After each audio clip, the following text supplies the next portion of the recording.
live. Not my favorite slate of all time today, but Dave and I just missed each other, so we figured we'd get on the mic and give out a few picks. Today's podcast is presented by Props.cash. We 100% cannot do what we do without Props.cash. So if you think you're ready to level up your prop betting game, use code PTM at sign up to get 25% off your first month. How's it going, Dave? Have a good weekend.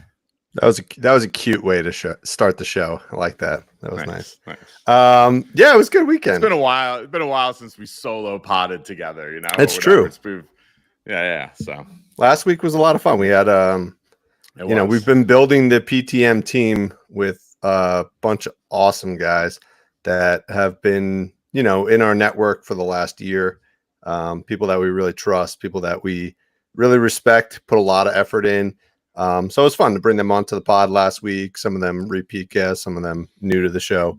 We'll be doing that a lot, especially as we get deeper into the MLB season. You saw the expertise that Proptology brought onto the pod. So we'll do that with him, a few other guys. We actually have another edition coming today, which we'll announce sometime probably in the next hour or so. So stay tuned for that. But overall, yeah, I'm excited to be back with you, chat some hoops, disgusting slate tonight. Yeah. But I think the next week or so, whatever's left in the season, is going to be pretty ugly. You got teams that are really competitive right now, teams that are just like done.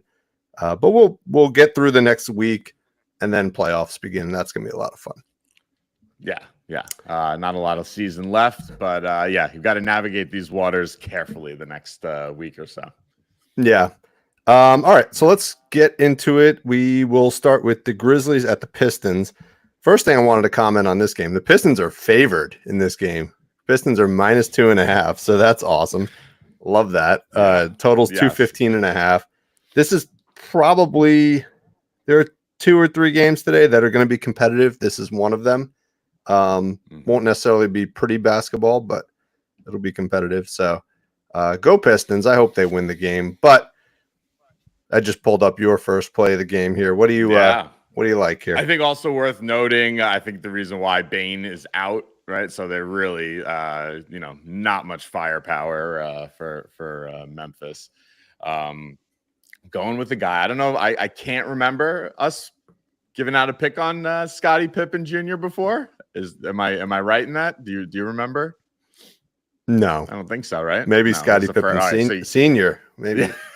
All right, so first in PTM history here. Let's go Scottie Pippen. I like points and assists because you get a good matchup. Point guards against Detroit, 4th most points per minute since the trade deadline, 6th most assists per minute since the trade deadline.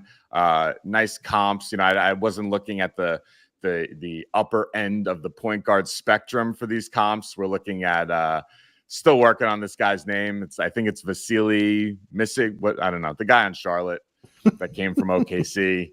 18 points and assists last time he played Detroit. TJ McConnell, 2 games recently, 19 PA and 21 PA. Peyton Pritchard, 29 and 30 PA in 2 games. Wow. Just over the last, 6 weeks. Cole Anthony, 20 PA. So those are the comps you want to look at for a guy like Scottie Pippen. And seems like a pretty good matchup. Obviously, we could look at the point guards at the upper end of the spectrum, and you'll see guys in the 30s and 40s. But let's stick with these guys. I think this is a great spot. Yeah, I love that Pritchard comp, just because he's a guy who's like doesn't get a lot of playing time. Probably got a lot of run in that game, those 2 games, and put up 30 and 29. So he did it twice. Yeah. That really shows you they're not very good. Let's just also see without Bane. I don't know if you looked at that filter, but I did. Nothing really standing out, but definitely worth a look. Yeah, that's him without Bane. So 4 for his last 6 games without Bane as well. So not bad. Yeah, he's nice. So if you look at his minutes, 7. I left these out. 7 of his last 11 with 18 plus minutes. 7 of his last 9 with 23 plus minutes. And you can see with a short-staffed Memphis team, he's gonna get to over 30 minutes. So that's what he's been playing lately. Yeah, I would think so. All right, let's move on. We got our next blowout. Celtics at the Hornets. Hornets are plus 17.5 at home. So this is about as big of a mismatch as you could possibly come up with. Totals 219 in this game. Whatever we give out here, go lightly on, or anyway. I mean, let's hear what you got, and then we'll talk about how to protect. Like you said, this is more of a lean. I'm just very afraid of the blowout here. So Tatum, points and rebounds. It's an excellent matchup against Charlotte. He's cleared it. Is 35.5. He's cleared it in 5 straight games against Charlotte by quite a bit. 6 of his last 10 overall, averaging 36.9. And then you have, look at that. Wow. Clearing it by like a huge margin. Paul George just had 48 PR against him. Tobias Harris, 43. And Tobias Harris has not been playing well since this whole season, but since Embiid went down.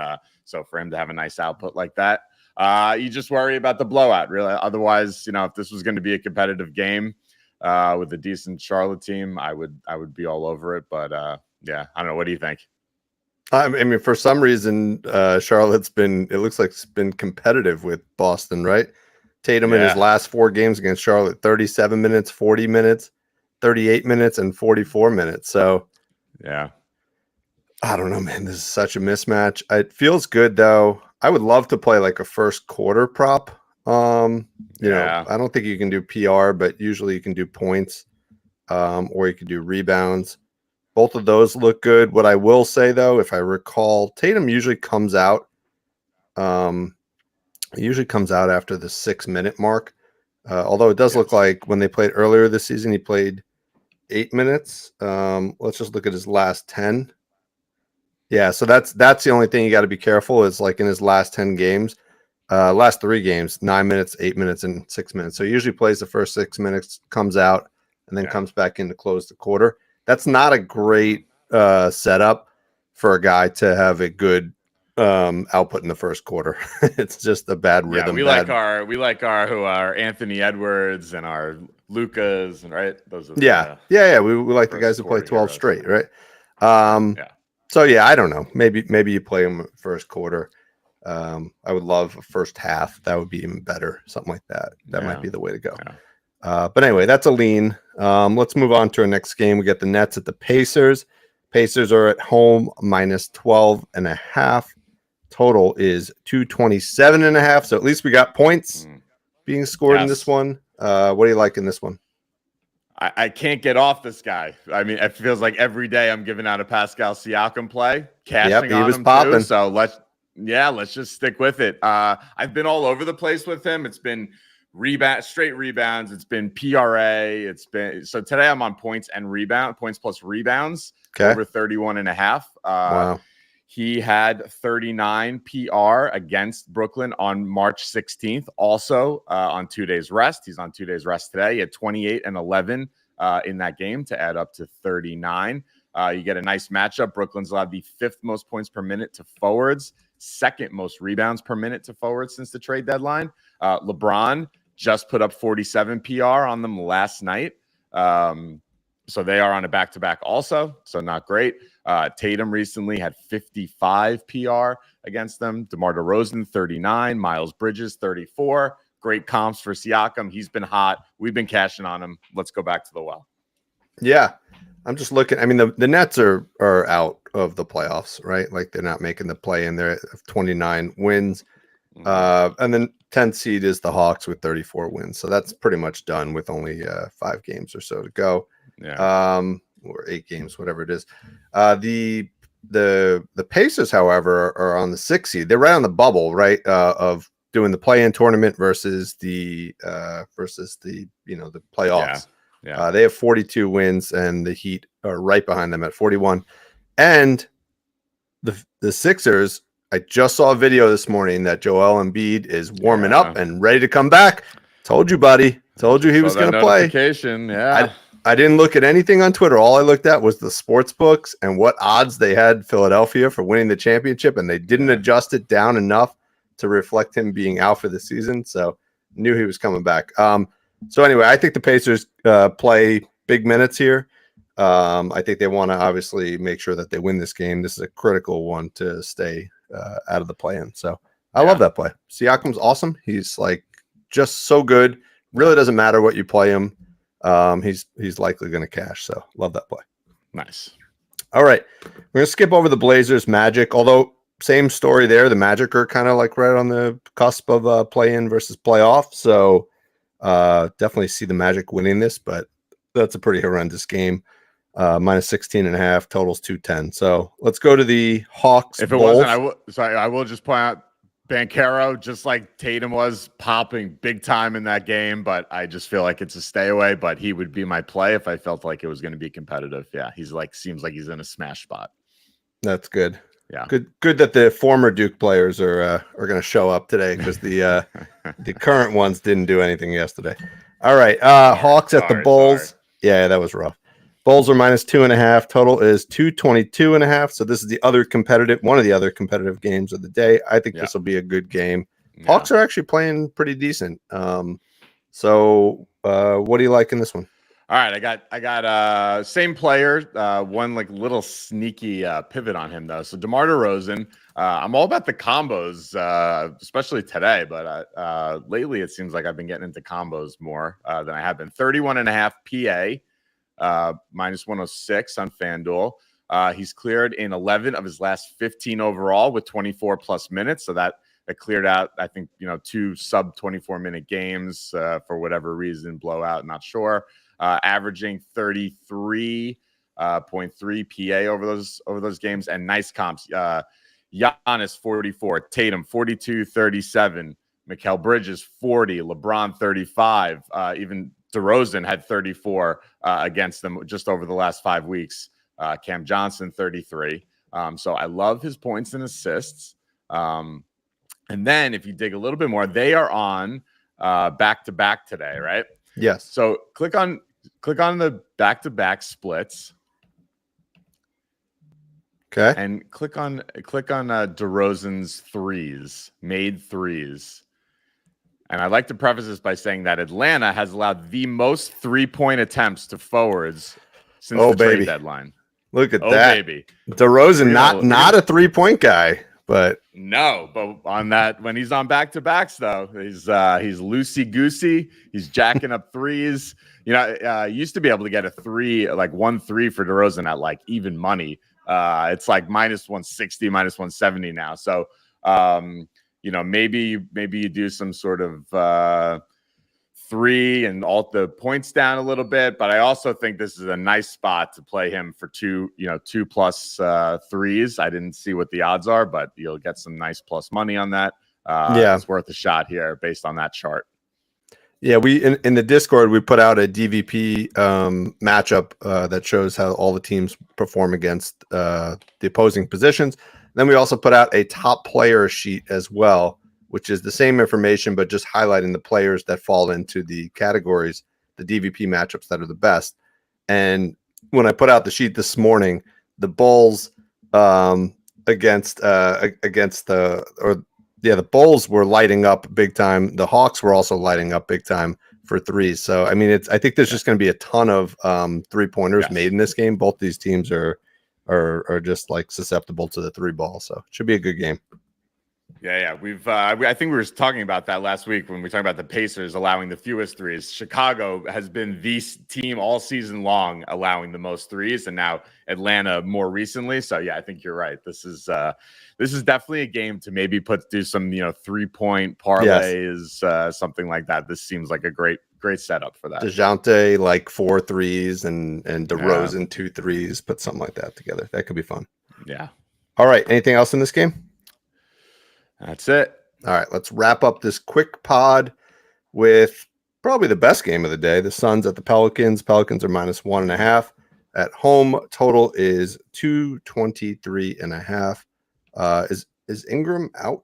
Let's check that real quick. Ingram's out still. Yeah, he's still out. I'm surprised. Yes. I guess the Pelicans have been playing pretty well without him. We said that the other day. Yeah, Alvarado's still out. Ingram's still out, but the fill-ins for Ingram have been playing decently. So. But I'm surprised they're favored against the Suns. But go ahead. Yeah, I was too. So I like KD in this spot.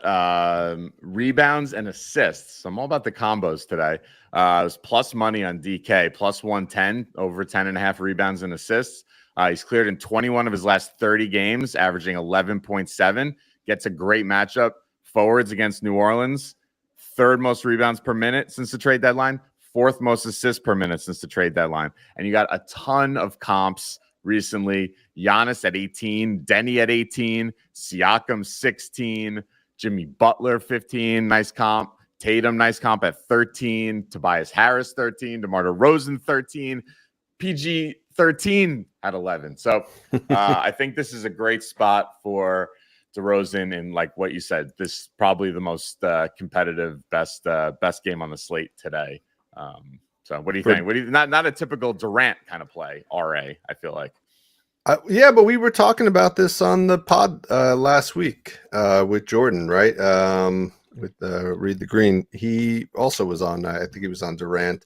And we were debating. We liked rebounds, we liked assists, and at this point, it seems like putting them together is a pretty good play. Yeah. Durant's like kind of entering playoff mode. Mm-hmm.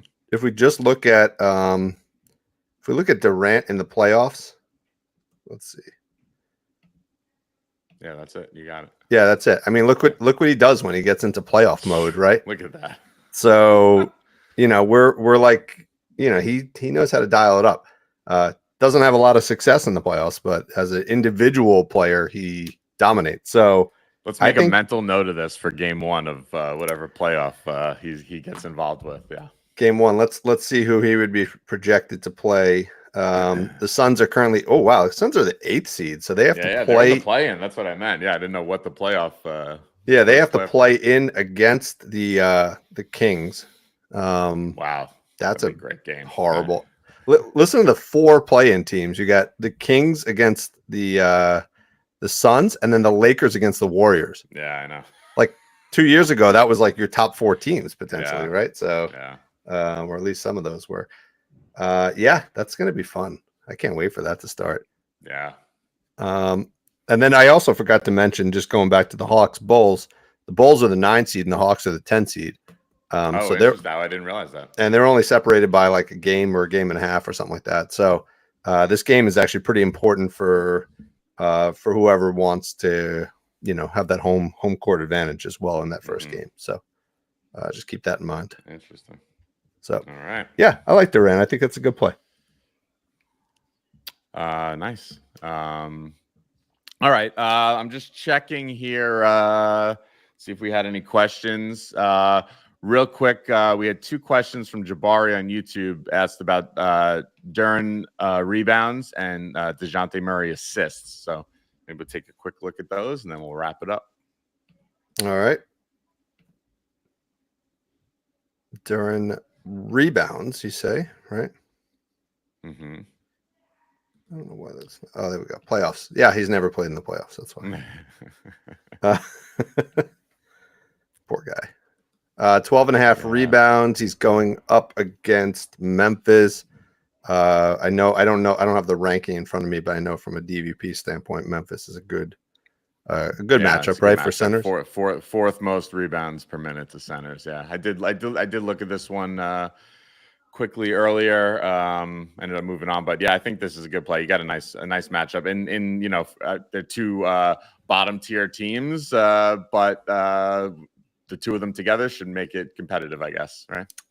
Yeah, and although you don't know what the motivation is at this point, right? Are they playing to win the game, or are they playing to lose the game, right? So that's my only concern about playing a lot of players on these bad teams, especially when they're playing against each other, is are they gonna if the Pistons are up in the 4th quarter, are they gonna start to rest their guys in order to lose the game? Yeah.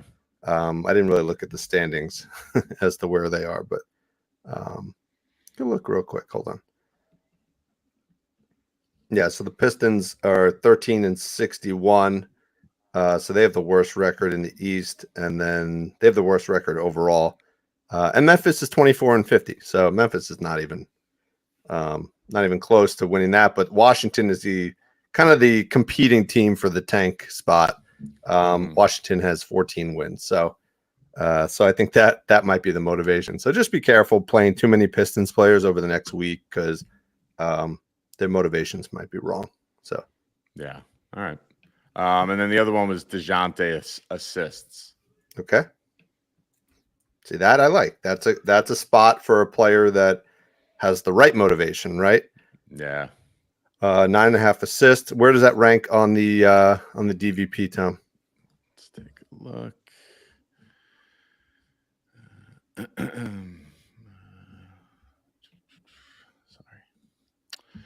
Sorry. They're playing Chicago, right? Yeah. Oh, amazing. Yeah, you have point guards, second most assists per minute, combo guards, 8th most assists per minute since the trade deadline. All right.